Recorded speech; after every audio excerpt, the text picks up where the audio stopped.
Hello, and thank you for joining us for the second episode in the Equity, Diversity, and Inclusion Celebration Series, an 8-part live webinar event that will share the experiences and recommendations of female leaders in fire and emergency management.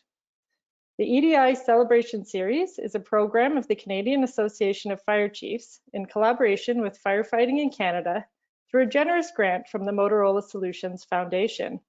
My name is Laura Aiken, editor of Firefighting in Canada, and today we are joined by Susan Henry, Chief of the Calgary Emergency Management Agency, and Sherry Colford, Fire Chief for St. John's Regional Fire Department, who will both be sharing their career experiences and recommendations for increasing equity, diversity, and inclusion in the fire service. If you have questions during the webinar, you can type them into the chat box on your screen at any time, and we will address them during the question period after the interviews. With that, let's begin the interviews with Chief Colford. All right, now, Chief Colford, let me start by asking, why did you pursue this career path? First of all, thank you very much for having me on this webinar. I think that's, this is a really important topic that, should always be a regular conversation. And I had a chance to see Chief Fry do her webinar a couple of weeks ago, and it certainly resonates a lot of what she had to say. So thank you for allowing me to be a part of that. Okay, so how did I come about to be in the fire service? Well, I guess if you had to go back and tell me in my younger years in university that this is where I would be, I would probably think you're kidding, because this wasn't the career path that I was on. I had started, I went to university, and, in high school, I had all of these goals that I was going to be a CEO of a company, and I was going to do a business degree, and I was going to, do international business. So I went to university, and I did a business degree with Russian language. And I moved to Russia for a year, and my full intention was to come back and kind of pursue that career. And I had the benefit of working for an aerospace company here in St. John's called Vector Aerospace. And it was a fantastic company. The people I worked with were, some of the greatest people I had a chance to work with. And I love the company and I love the people, but I wasn't really resonating with the work that I was doing. And I guess in my early 20s, I felt like I should be doing something that, brought me more fulfillment. So my building overlooked, at that time, it was where Central Fire Station was located, and the training grounds were behind the office where I worked. And every day I would watch the firefighters do their training. And after a couple of years of that, I decided that's what I wanted to do. So I went home and I told my husband that I wanted to quit my job and go work in the fire service and go to fire school. And he said, go for it. So I went to fire school, and I got my firefighter level 2. And much like Chief Fry, I went through dispatch, and I was a dispatcher until a position opened up as management analyst in the under management. So, I kind of took a similar route to her that was a little unconventional for the fire service. And I worked my way through on the management side through as an analyst. And then I took over the 911 communication center as a manager. And then I took fire prevention, and that kind of led me to where I am now. All right, so how would you characterize your experience as a woman in the fire service? Everybody has different experiences in the fire service. I didn't necessarily, I had a great experience all the way through. I had a lot of support in the department and with people outside the department. And, I was fortunate enough to have a fire chief at the time and I worked with him most of my career, that was very supportive. And, any opportunity that I wanted to go for, he supported me in that. And he allowed me to do a lot to gain the experience that somebody would need to come into this kind of position. But one of the things that I did notice, when you come from private industry, gender is not really where I work. Gender wasn't even really a factor. Nobody really talked about men and women. One of the things that I did notice when I first came into the fire service is you do really stand out as a woman, and especially what I found, I know there's a lot of stories of people who have gone through firefighting as a female firefighter, but there's also, you're also noticed when you're even going through the administration side. And even for myself going through management, we had no female managers that were operational. We had one female who was in the administration role, who came through as a secretary and administrative assistant and kind of worked her way up. But there were no females that were on the operational side. So, it wasn't lost on me that I was the only female. And like Chief Fry, I seem to have been a lot of firsts. And, it was certainly an eye-opener for me that, you start finding yourself watching how you operate, the words you use, your body language, and and I speak on the fire service, and there could be people that have other experiences like that through other organizations. But I found, for me personally, I think it was more prominent when I came through the fire service as being a female. And obviously I was a lot of firsts because I ultimately became the first female fire chief. Absolutely. So what hurdles, if any, did you feel you had to overcome? I think probably, I guess one of the hurdles was that I wasn't a secretary or an executive assistant. So even as a manager of 911 and being a management analyst, I mean, I still found some chief officers would ask me to do administrative roles, whether it was, to do a letter, answer phone calls. And, I found that I had to start asking myself, if I were a male, would they be asking me to do that same task? And if the answer was no, then I had to start learning how to communicate that and basically, reiterate that that's not the position that I'm in. So that was one of the hurdles I found, especially first coming into the fire service. I think in this particular role, and Chief Fry said this in her webinar as well, it's recognizing a lot of times you're the only female in the room and you stand out a lot. And, I appreciate it and I respect it, and it hasn't been lost on me that, people look at you and they're a little bit, I don't know if they're in awe or if they're just curious of how you came to be where you are and how you operate.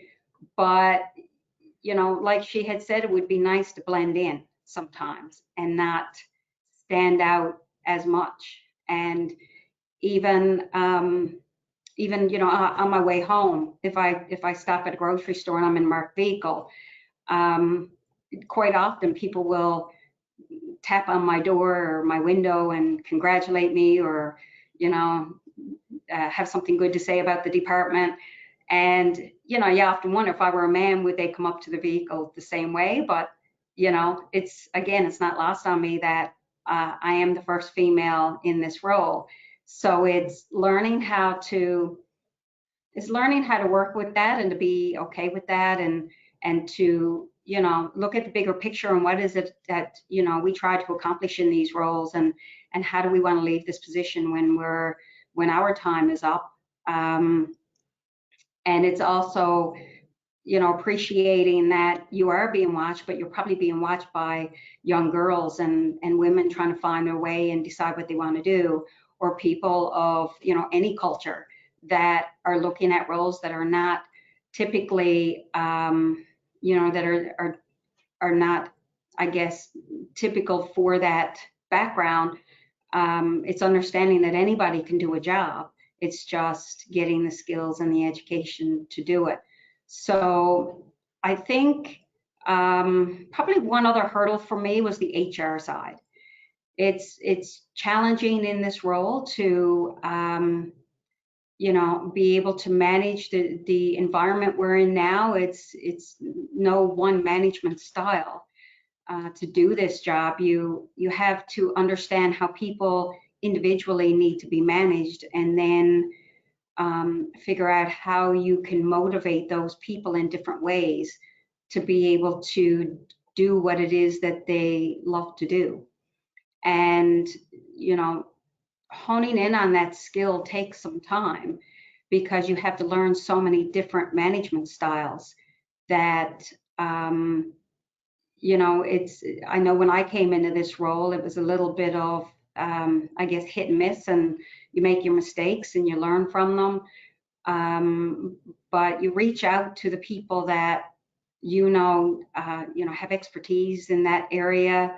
Our HR advisor has been great with our department and working with us on a regular basis, and you learn those skills over time. But it was certainly a hurdle that no different than anyone coming into this role would have to get used to. So aside from being a woman in the fire service, how would you characterize your experience as a leader in the fire service?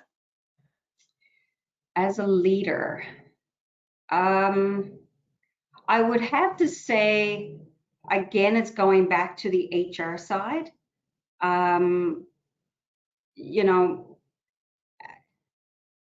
Just like a lot of people, I'm a doer. And we all come from a background of being a doer when you're coming into a leadership role. That's how you got to where you are. And it's going from being a doer to having people succeed because of how you lead.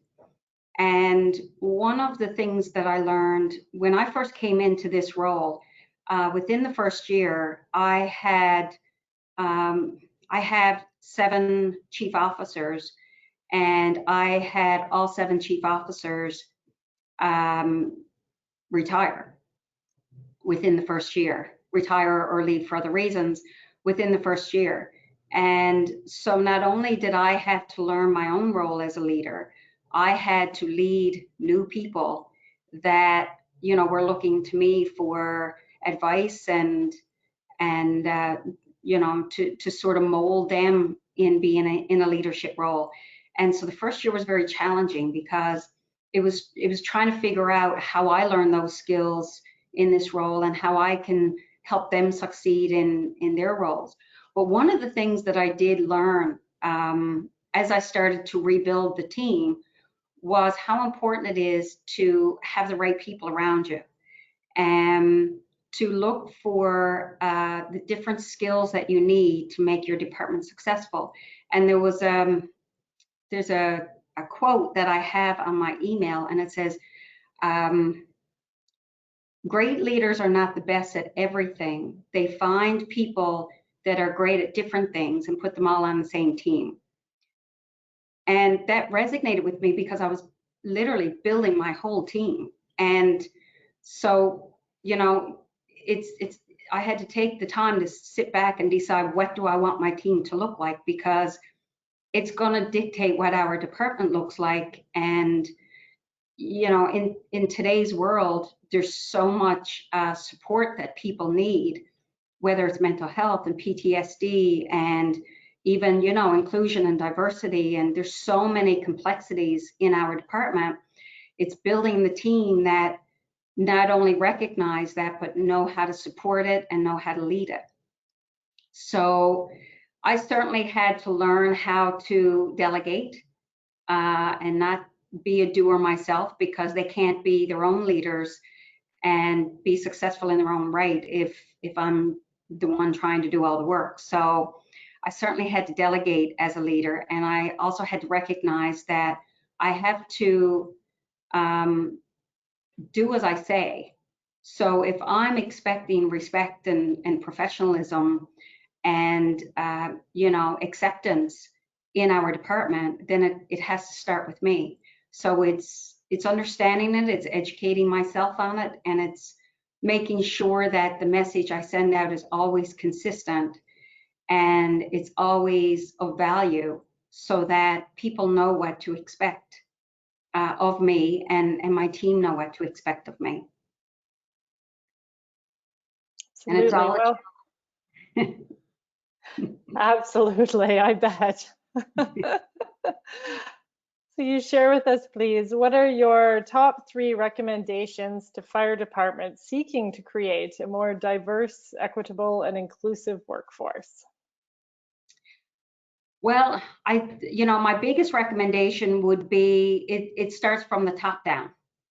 As I had, just alluded to, you can't expect, diversity and inclusion in your department if it's not starting with you.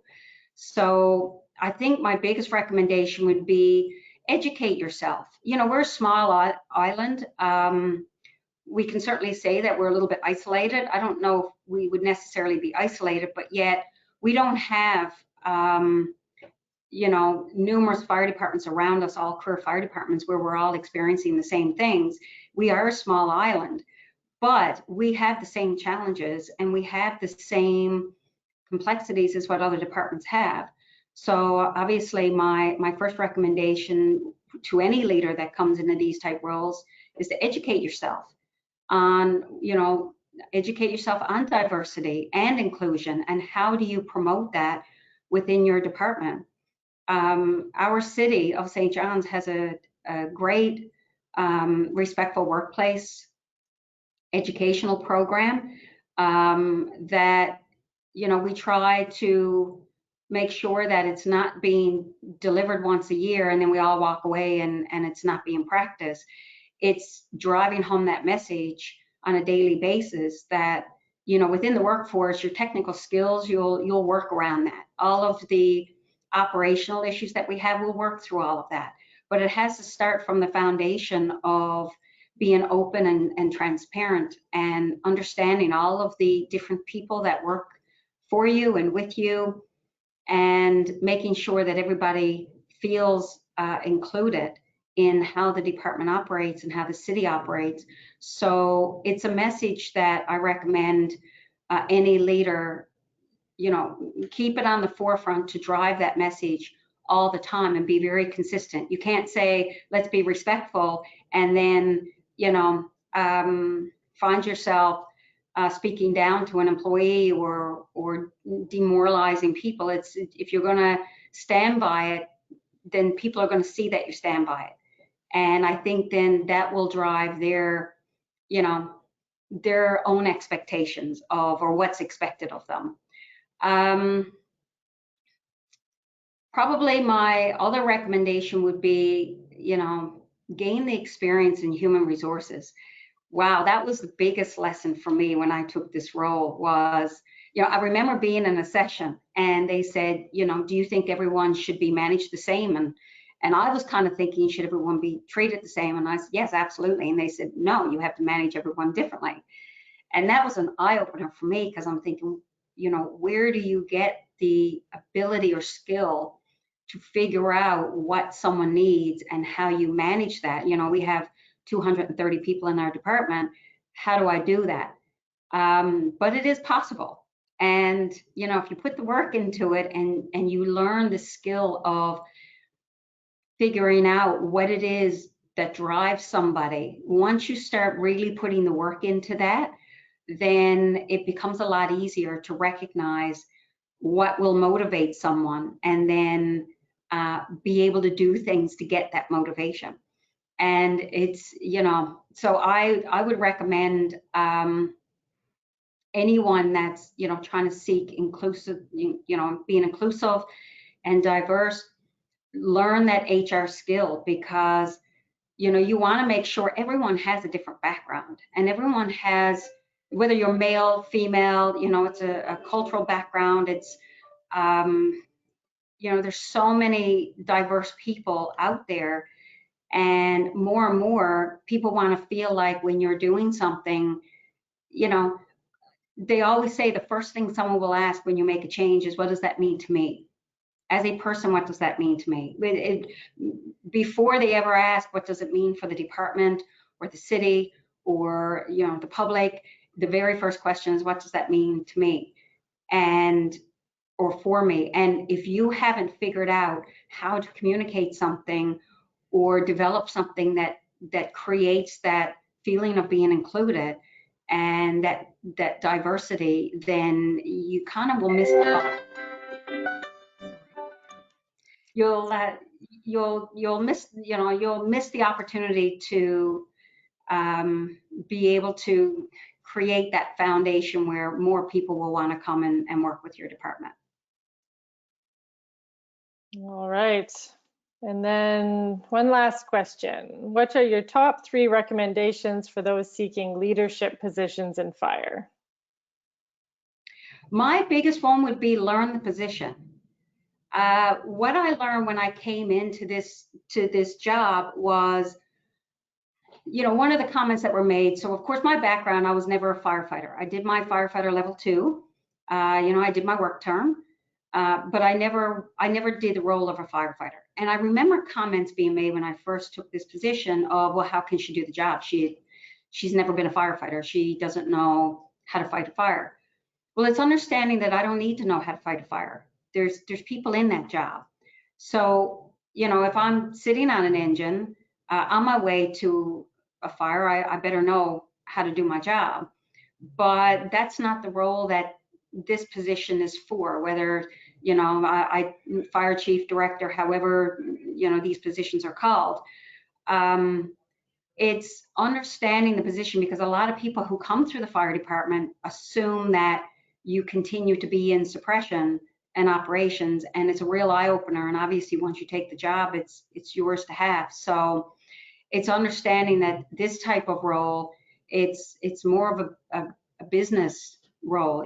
Most people that you're going to see, and you're already seeing it now, that come into these positions have a business degree or business background.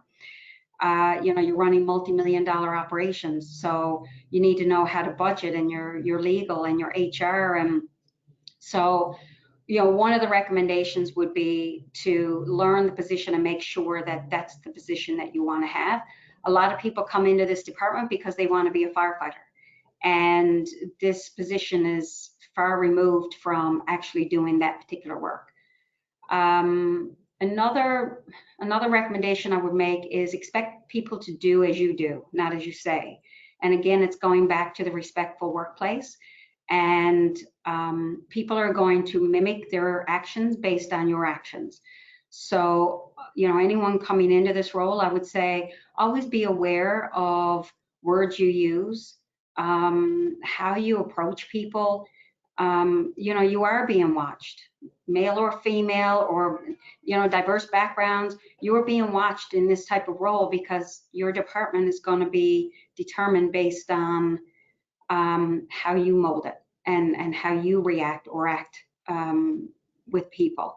So always be aware of the message you're sending, whether you're in the department or you're meeting with stakeholders or outside agencies. And probably the third one would obviously be, again, gain the HR experience. Again, the technical skill works itself out. Many people in a fire department are very well versed in how to do the role. It's the HR skill that, even when I built my chief officer team, that was the biggest gap. Was I know how to fight a fire, I know how to develop policies, but how do I deal with this personal issue? So that would be a big recommendation that I would make. All right, thank you so much, Chief Colford, for sharing your experiences and recommendations with us today. Thank you. Very well said. Let's turn to Chief Henry now. Hello. Hello. All right, Chief Henry, please tell me, why did you pursue this career path? It was a unique path for me. I was going to university at the time in tree planting, and anybody that has ever tree planted will know that that is the absolute worst job that you could ever ask for a summer job. And I walked by a gymnasium, and they were doing physical fitness testing for wildland fire. And on a whim, went in and tried the test, and ended up joining wildland fire in British Columbia. And it opened my eyes to a career that I'd never even considered.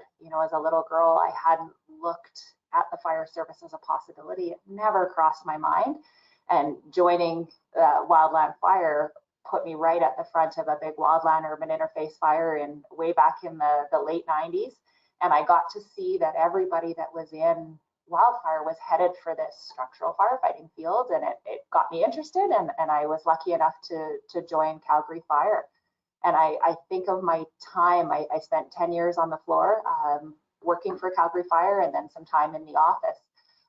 But certainly as I was sitting, I was really lucky. I got in busy halls, and I was getting to go out on tons of calls. And then I got to that certain seniority where I was moved to a quiet hall. And I remember sitting at the computer in the hall one day and actually Googling what to do with firefighting background, thinking I'm not sure I'm the personality to handle some of the downtime. And up popped emergency management. Do your degree in emergency management, and signed up right there, and now have ended up in the emergency management field. So it's been a little bit of a snaky road. Oh, and here you are. So how would you characterize your experience as a woman in the fire service? You know, for me, it was some of the greatest experiences of my life and some of the most challenging experiences all at the same time. It was 20 years ago for me now that I was on the back of a fire truck, and you made a splash anywhere you went. I can remember members of the public coming up, and you hear the whispers, "Look, there's a girl on that truck, there's a female there."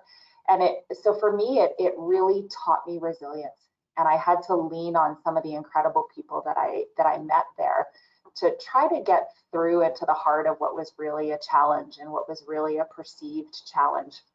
Certainly at the time, the facilities and equipments were challenging, and I think some fire departments are still struggling through how to have gender neutral facilities and how to have equipment that works for everyone. Some of the best mentors in my life are people that I still keep in touch with from that time. So I look back very positively, even on the challenges that were there for me. They've given me the skills now to go on and to do the next roles in my career.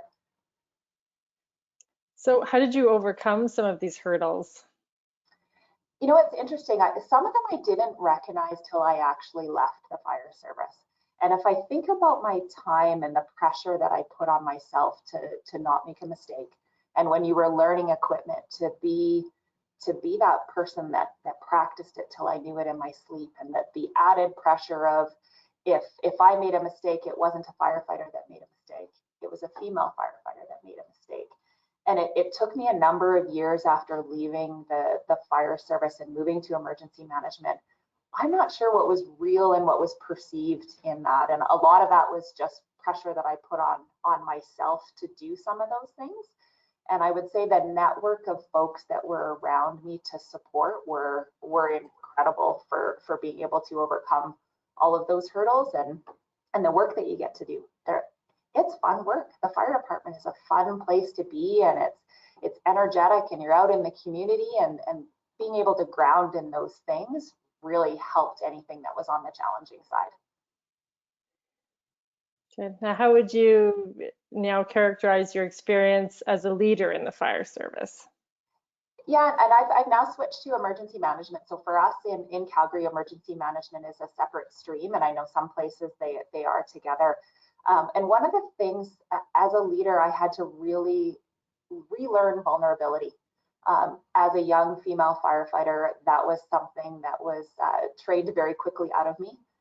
It wasn't a skill set that I wanted to show. It wasn't a way for me to feel included into the groups. So for me, I had to relearn how to do that in an authentic way, and that it was okay to not always be the best. It was okay to make mistakes. And I think of learning how to show up and having a conscious effort every time I went to a meeting or every time I went in front of a group of people, really consciously deciding how am I going to show up to this meeting, and what do I want out of it. And it's been incredible for me as a leader. It's allowed me to build trust.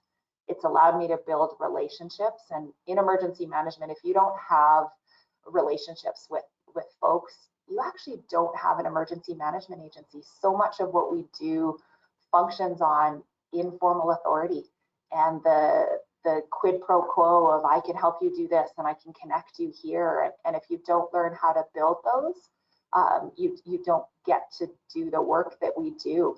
I always think for me of an incredible mentor in my life that taught me about a moral compass. And he taught me about setting my moral compass and checking in with it on every single decision that I make. And it's something for a leader that I've passed down to my staff members. We have to make some pretty challenging and hard decisions in these fields. But if you always know where your morals and your values are, you've always got the backing for that decision that you're making. Great. So what are your top 3 recommendations to fire departments seeking to create a more diverse, equitable, and inclusive workforce? You know, we talk a lot about the future is coming. And I think my biggest recommendation, it's actually here. The time is now, the future is here to do what we need to do as male-dominated services. And it very similar to Chief Colford, you know, we have to start at the top, and it has to be throughout the entire organization that diversity and inclusion are important pieces, and that other behaviors won't be tolerated. And we have to get to a point where the things that bonded fire departments in the past around some of the joking and some of the stuff that occurred in halls, that we have to find a new way for people to get that bond. The bond is so important, but it has to be done in a different way. And we have to create ownership and allies throughout the entire fire department structures. And I think of our values. So many fire departments have values that are up on their walls and that the staff all understand, but they don't see on a day-to-day basis. They don't see in their interactions in the fire hall. And I think we're out of time as services to have patience and people to do the work. We just need to recognize that it is time, and it's time to move and be diverse.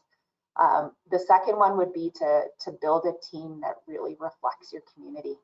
And it really powerful to hear Chief Colford talk about not needing an emergency response background to do this work. And some of it is business work. Some of it has all kinds of different skill sets. And that once we change that mindset, that I don't have to have been an officer on the right side of a truck to be able to lead in a department, we actually open the door to what skill sets we actually need and to the people that look like the community that we're representing. And then finally, the third one I would say is fix the little things. Fix the things that have been around for so long, but that are a symbol of change not happening. And I think of the challenges that females have with uniforms and with duty gear. You know, I'm sitting here as the chief of the Calgary Emergency Management Agency, still wearing a man's uniform. Those are things we should be able to fix quickly, and it sends such incredible messages to the folks around us of how important it is and that it is time for change. Absolutely. What are your, last question here, top 3 recommendations for those seeking leadership positions in fire or emergency management? You bet. And I would say that the first one would be balance the education with the response experience and figure out where that perfect place is to understand that a background of purely emergency response isn't necessarily what you need to lead the future of fire departments, and vice versa. And take the time to grow in every role that you have. Don't get stagnant in your jobs. When you look at your job and think, I have this all figured out, that is a great signal that it is well past time to move on to the next role for the next challenge. I would say the relationships, start building them now, and start working on your informal authority and your formal authority and how to make deep connections with folks that maybe able to help you at a later point in your career. And finally, I would say that moral compass piece that I referenced before, really understanding your own leadership style, your own views on the world, will help you move into those places so that you do have a seat at the table when it comes your time, and you can balance that idea of feeling like an imposter but going back against your moral compass and knowing you've done the work to get there, you have the skills to be there, and you have the relationships and the network to help you be successful. All right. Well, thank you so much for sharing your wonderful insights and your experiences and recommendations as well. We can turn to questions now and invite Chief Colford back on the line here. And I'll see, I think some of these questions may be sort of for both of you. I think the first one that I see would be, so this is presumptive legislation related to occupational cancers fails to fully recognize reproductive tract cancers for female firefighters as they do for male reproductive organ cancers. What initiatives are you aware of that are trying to address this inequity? I can answer first if you like. Sure. Okay. So actual specific initiatives I'm not fully aware of, and I recognize that. I am aware that some of the issues in this particular case is I guess because there hasn't been enough female firefighters over the years to be able to do the same studies that they've done with male counterparts, I know has been a challenge for them. I think that this is an extremely important conversation to have. If you look at the statistics, the number of women that are coming into the fire service are 3 times the amount of what they were probably 20 years ago. And, you have women who have been in the fire service for over 25 years. And it was only just the other day that I was reading a story on one who went through cancer, and she's fighting that now and getting it recognized under legislation. So I think it's a conversation that not only needs to happen, but it needs to happen soon, because there's so much work that has to go behind this, and there's so much involved in the studies that we're already behind the 8 ball on having this included in legislation and having women recognized for cancers that are not already identified. The conversation needs to start now. Absolutely. Chief Henry, is there anything, do you want to add to that? Yeah, I would just say also not familiar with the particular initiatives that are happening to support that, but for me it's an example of one of the things that we just need to fix now. We just need to jump forward and fix it, even if the information isn't all perfect and we don't have the number of folks, but it's a really strong signal to the women that we're willing to do what's right in these circumstances to try to get a difference. Definitely. Here's the second question up. So how can we get the men involved in the cultural change? Perhaps Chief Henry, we can start with you this time if you want. And I think that's part of getting buy-in. And I don't think our cultural changes anywhere will be successful until everyone is bought in. And you need the folks to be the allies. And we need to have the men with the skill sets and the training so that instead of standing by and watching cultural change, they can actively participate in it. And I know a lot of that work has started across the country, but those will really be our champions to help move it forward. And I think the concept of through an entire department and starting at the chief and all the way down through the ranks, we have to build that buy-in. Yeah, and just to add to Chief Henry's comment, she's exactly right, and it's educating them. I remember when I did my work term, and this was a lifetime ago, and the station where I was didn't have a female washroom, so they put a little slide plate on the door, and if I went in the washroom, I had to slide the plate, and this silent. This silent agreement that you don't come in, even though there's stalls and it wasn't just a one washroom, but it was, no one really quite knew what to do. And I think it was just that lack of education, because it's been a male dominated career for so long, and things that went on in the stations, and obviously the environment's changed in fire departments, but what happened 30 years ago and you have all men, and now suddenly you start introducing women, well, you need to educate them on what that means in the workplace, because, you know, it's uncomfortable if they're put in situations where they're not quite sure what's, I guess what you'd say, offensive or what is appropriate. And, you know, I was just lucky that I happened to know the crew that I was assigned to, so we could kind of come to a little bit of an agreement. But it certainly recognizes that just education, just them understanding what expectations in the workplace, and not just with women, but, you know, it's becoming a very diverse workforce, whether it's gender, whether it's people who are non-gender specific, transgender, different cultural backgrounds. I mean, it's no longer just men or women in a fire department. So it's understanding that full culture, and they can't do that unless they're educated. Absolutely. So the question, how can I best act as an ally to female members of the fire service, an ally at every level, on the floor and as a chief officer?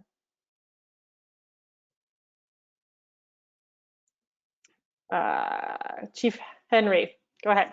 And I love that question, because what that question means to me is that there is change coming, and there's so many folks out there that want to be a part of that change. And for me, it's expecting the behavior and confronting the behavior that you need to be an ally for.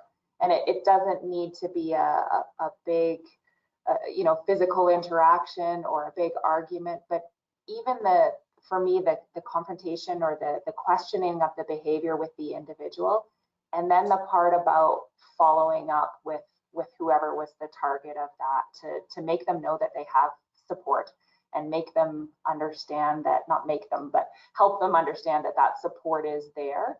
And to me, it's really calling out the behavior that we don't want to see anymore. Chief Colford? I remember, and I agree with Chief Henry, I think this is such a great question, because it's showing that people are already thinking about how can I be part of that change. I remember a quote one time. It said, "Nothing will kill a great employee more or faster than watching you tolerate a bad one." And I think, you know, as Chief Henry said, it's addressing it as it happens. It's being a part of bringing it out to the forefront so that it can be dealt with at the time. We say around here, nip the small things, and eventually we'll only be dealing with the bigger things. So it's to nip it as it happens, but it's also to recognize that it, again, has to follow with education, because people's behaviors can't change overnight unless they have some mentorship or some support in what it is they need to do to be part of that change, as opposed to, you know, rather than not doing something, understanding what it is that I need to do. All right, and we'll do one more question. Do you have any inspiring books to suggest? Chief Henry? You bet. The latest one that I read was called You're It. And it was a great book from the National Preparedness Leadership Initiative out of Harvard. And what it does is give a whole bunch of tools and skills for when you suddenly realize you're standing in the room and everyone's looking at you and they're expecting you to lead, they're looking to you for direction. And it's just got some really great tools that you can actually take away, put into practice, and start to use. So that's You're It. It's Leonard Marcus, Eric McNulty, and Joe Henderson. All right, Chief Colford, a recommendation? You know, and I have so many books that I'm after reading over the years to be able to come up with an actual title. Probably the one, Getting to Yes. One of the, you know, we talk about challenges and learning how to be a leader. You also have to learn how to work with union environments, and you know, those can be very challenging. I think the days of they and us are going away, because we're recognizing you can't really accomplish anything if you're always going against what each other are trying to accomplish, because at the end of the day we're all trying to accomplish the same thing. So it's developing that skill of how you work with associations, and in a respectful manner, a professional manner, how do we go towards the same goal together. And I do know, and I'll be honest, there's so many books out there. That's the one that comes to mind for me, is Getting to Yes, in learning how to work with people. And for me, I read it because it was learning that skill of working with an association, and all trying to come to the same goal and be successful at it. Definitely. Well, thank you so much, Chief Henry and Chief Colford. It's been a pleasure talking to you both today. Thanks so much for your time. We've had lots of great questions. So thank you to all of our interactive participants and each attendee for their time today as well. This webinar is being recorded and will be emailed to all those registered within 24 hours. We hope you enjoyed this session, and everyone have a great day. Thank you. Thank you.